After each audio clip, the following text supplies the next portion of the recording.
Here are the three major things not to do in networking. And I feel like lately I've been coaching a lot of people on networking, and I see that these are the major problems that we're facing in networking currently.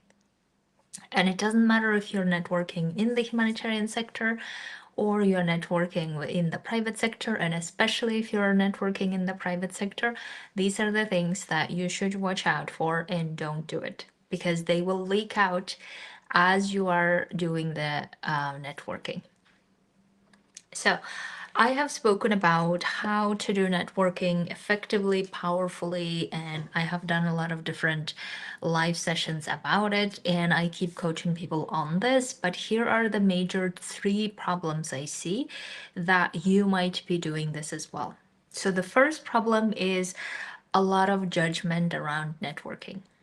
And the reason why we need to be aware of our judgments is because as we start connecting to people and talking to people, if we're still holding on to those judgments, like people who network or reach out are needy people, or people who are networking means that they're not good at their job, therefore they need to now network, they have no other option, or networking is bad, that means that I'm doing something wrong. I'm going and asking people something that I have never asked before. Whatever the judgments that you're having, that judgment will continue creating that resistance, that uncomfortable feeling, that feeling that somehow washes away all of the great expertise and professionalism you bring, right? So that's why I see that currently a lot of people are in the extremes. Either they are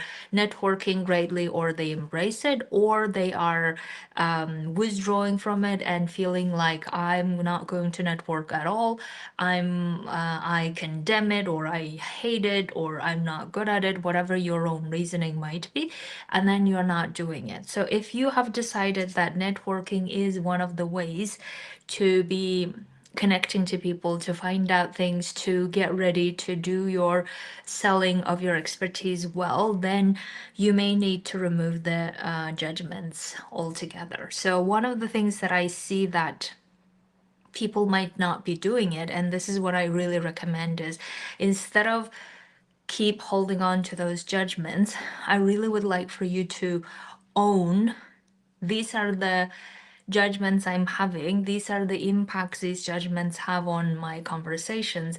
And if I'm going to network and solve the problems that I want to solve, then how am I going to solve my judgments about it? Right? So, how am I going to solve my judgments in a way that it doesn't affect how I connect to people and how I continue going about my application process or whatever it is that I'm trying to do? Because I see that the ownership in the I just hate it, or I just don't like it, I'm not good at it, and then we just leave it at that as if to say I'm powerless and I can't do anything about it, right? But if you're not going to do anything about it, no one else can do that for you. And I think that's something that we are really clear about. If you have other alternatives that doesn't involve networking, then is that working? And if it's not working, what is the other option, right? Because I think the ownership that needs to come from every one of you who is, whether you're searching for a job, transitioning to a different sector, whatever it is that you're wanting to do, I observe more and more how networking is an essential skill of connecting to other humans, connecting in a way that does not feel awkward and icky and whatever, unethical or whatever it is. And by the way, all of those feelings are coming from us having a lot of judgments about ourselves, having a lot of judgments about them, and that's why we're not effectively solving that problem. So instead of having judgments and resistance and keep telling yourself and everyone around you that, oh, I just don't know how to do it and I don't do it and I can't do it and everyone who's doing it is not a good person or not a good professional, whatever it is, instead of keep just leaving it at that, I would like for you to take the ownership of how am I going to solve it? Right? Whichever the way you want to solve it, whether you want to solve it in the way of, okay, I'm accepting that I have my judgments, I'm standing by my judgments, and therefore I'm not going in networking at all. That's one way of solving it. Or another one is if you feel, okay, there is no other way, this is the only way, then how are you going to solve the judgment so that you keep moving forward and connecting to other professionals? So that's the first one. The second one is the needy energy, right? So I talked about this so many different ways, but I feel like this one is not easy for many people to solve, especially in networking.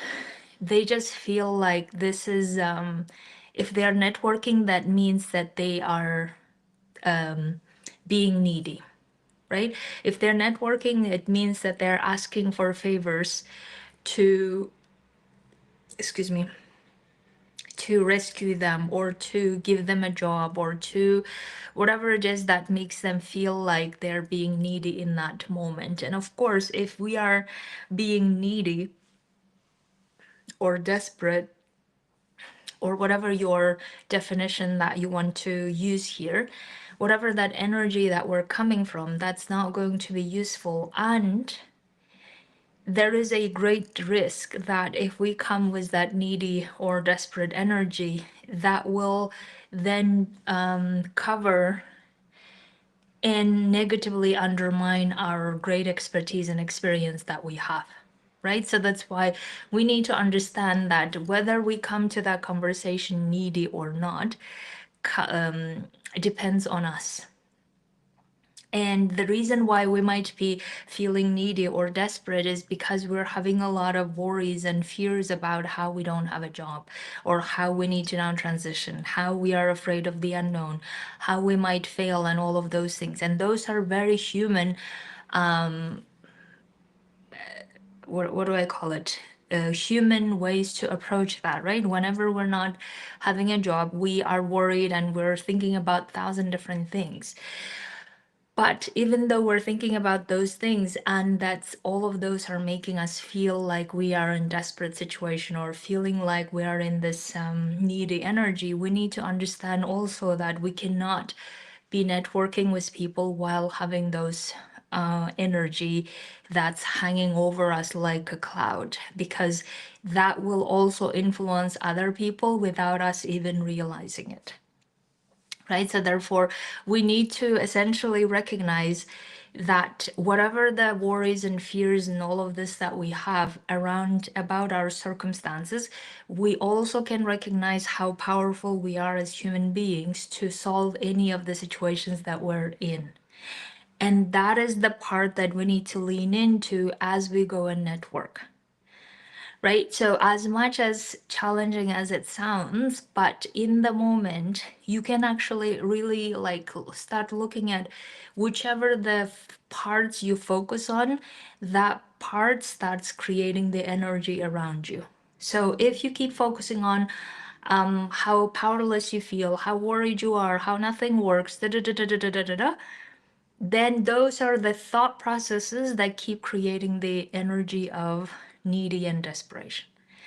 And that energy biochemically will impact our conversations with other people. They will leak out from us without us even saying anything. So that's why what we want to do before networking is we want to understand that in that moment, even though things are very bad, and probably this is true for many people, we can also focus on the part of us as human, as professional, as who we are, who can solve any of the problems that we're facing. And that's the part we need to focus on. And the more we focus on, the more we get good at it. And that's when we get rid of the needy and desperate energy altogether. because that needy and desperate energy is coming from feeling powerless. But if we bring our power back to saying, no, no matter what the situation around me, I'm here to solve it, or I will do my best to solve it. Therefore, I don't need to go into that energy. Then you start approaching things very differently. So that's why where you focus, that gets bigger. And I would like for you to focus on where what you can do about it, even if the circumstances are the way they are. The third one, don't like an amateur.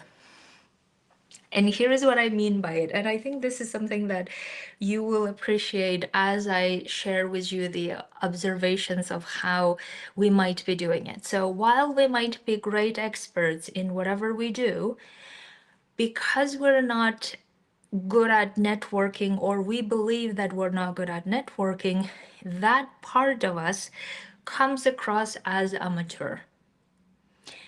And that part is the first part that other people see when we're networking, right? So other people, especially those who don't know us, they will not immediately know all of our experience and expertise and how great professionals we are. What they're going to see is whatever the way we are networking in the first place. And if we approach the networking as, oh my God, I don't know what I'm doing, I don't know how I'm doing it, is this right, is this wrong? If we are in that place, that will feel like an amateur. And that will then create their impression of who we are. And I'm assuming that's not the reason why we're networking to begin with, right? So, irony is that if we're networking, we want to demonstrate all of the great expertise and experience that we have. And if all of that great expertise and experience is disguised and covered up by whatever insecurities we have around networking as an activity, then we're actually shooting ourselves in the foot, right? And as much as we might be beginners and we might not know things, and that's fine, and we, like in anything that we have not done that regularly, or we haven't done that at all, obviously it will feel like, oh my God, am I doing this right? I feel nervous and all of those things. But you also need to notice that whatever the expertise and experience that you are bringing and selling in those networking conversations, they need to come out stronger than our mindset around networking. Right? So that's why I want you to really look at what is my mindset around networking, and look at that. And then how is my professional self and all of the great things that I have done in life, and look at that, and how can you bring that to the forefront rather than your insecurities about the activity of networking itself. Because we need to do it other way around, essentially, right? We need the professionalism and amazingness come out without pretense, without I don't know, fake it until you make it kind of things, like genuinely showing how great we are. And I really, like, my heart aches when I see my amazing clients who have such amazing experience and expertise, but because of their worries and all of those insecurities about networking with people, because it's a new idea for them, they just feel like, oh my God, can I do this? How can I do this? I can't do it. Da, da, da, da, da. And therefore, they sound like amateurs in that sense, in quotes, obviously. Right? So that's why I really want everyone to like look at, okay, how can I get my mindset around networking in a way that is peaceful, in a way that is not like keep saying, I can't do this, I don't know how to do this, I hate this, I'm not good at this. People who network are the show off people who actually don't know how to do their jobs, and now I'm in that place. Instead of doing all of this, so that's why I would like for you to solve all of the judgments, all of the needy energy first, so that you can come to the networking event, or you can come to an individual networking conversation with someone with that inner peace, where you focus on what you would like to get out of that conversation, instead of all the rest. Okay, I hope that I was able to explain to you and bring your attention to three most important areas that you really can look at it. And if you need my support in this, please come coach with me. In the meantime, I need to run to another session. Okay, my dears, have a beautiful week.